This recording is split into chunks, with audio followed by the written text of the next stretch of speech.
Hey guys, it's Bree. I finished Red Rising by Pierce Brown, which is one that you guys seem to be really interested in, and I'll admit I also was intrigued because you can probably tell because I picked it up. Um, this is a science fiction book by Pierce Brown with kind of an interesting premise. It is about a society where humans have colonized Mars and have kind of put their lower class and enslaved them in mining. That might sound familiar to some of you who watched my review of The Moon is a Harsh Mistress the other week. The main character is a 16-year-old mining boy named Darrow. He's what's called a hell diver, who are the people who go deepest into the mining pits in order to kind of detect and actively start the drilling process for the helium-3 that they're supposed to be mining out of Mars. He's what's called a Red, which is a classification of citizens who they have been told that they are mining the helium-3 to terraform Mars and to make it suitable for human life.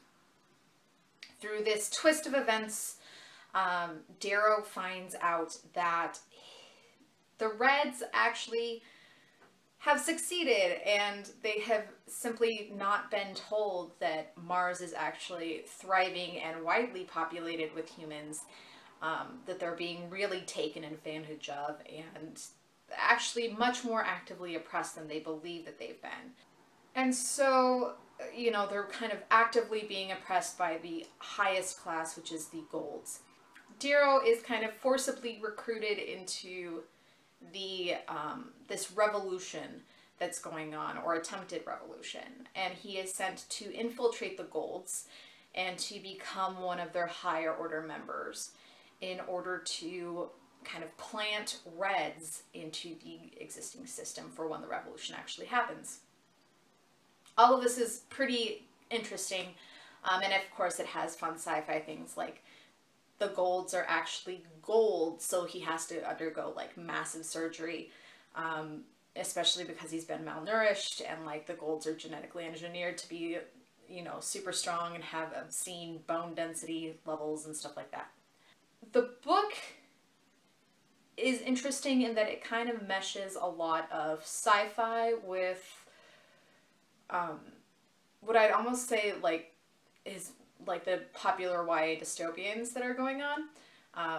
It's a little bit reminiscent of the Hunger Games. For instance, all of the kind of Gold youth are being, the main plot is Darrow integrating with the Gold youth during this training session essentially that's happening, where they're made to go to war with one another and enslave one another and stuff like that. And the whole time you can kind of get outside help by being popular with people who can send you things, and they're watching your every move and can kind of manipulate the whole board. I thought this was really well done for what it is. Its pacing is very fast. It's kind of always one thing after another with a lot of action. So if that's something you're looking for, that's definitely there. Darrow as a character I found to be interesting. He's 16, but he doesn't feel like a 16-year-old. Part of this is because in Red society, right, in the class that he's from, their lifespan is essentially like late 30s if you're lucky. And so being 16 is very much like being in your mid to late 20s for them. So he doesn't read like a 16-year-old, even though he is a 16-year-old. It was interesting for me to have this be kind of a plot point, because to me it made the character feel more mature and feel like he would be able to take kind of a larger role on in a revolution. I find that that's something that I kind of struggle with, is this idea of like a 15, 16-year-old leading a huge revolution, just because there's a lot of coordination and maturity that has to go into that, and a lot of characters that I find are set up for it, just, it doesn't convince me. And I thought Brown did a particularly good job of this because he's not overly mature.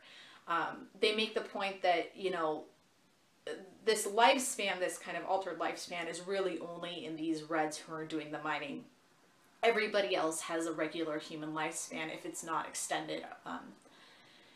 And so there are just moments where it's like, oh yeah, that's right, you are a 16-year-old. But it's not overly done. I thought it was he balanced the needs of a 16-year-old with the maturity levels that it takes to be a key point in a revolution really, really well.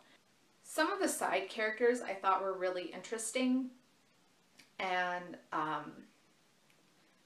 just very impactful in the way that they were used.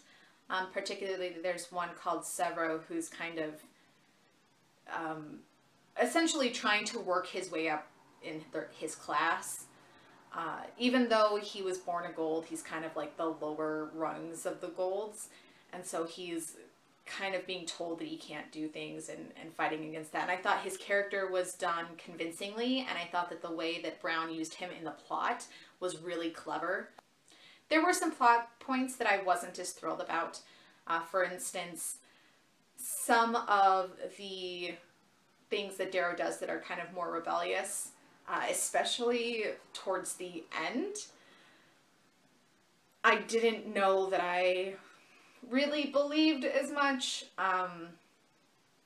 He kind of gets out of some sticky stuff that I don't think that he necessarily would have been able to get out of. I thought it was an interesting take on dystopian while still giving really clear and I think respectful nods towards classic sci-fi. For instance, like I said earlier, the moon is a harsh mistress. A little bit of stuff like Brave New World is kind of hinted at in there. If you've read Red Rising by Pierce Brown, let me know what you thought of it. Don't give me spoilers for Golden Sun because I'm hoping to pick that up in a couple of weeks. I hope you're having a fantastic reading week. I'll talk to you later. Bye.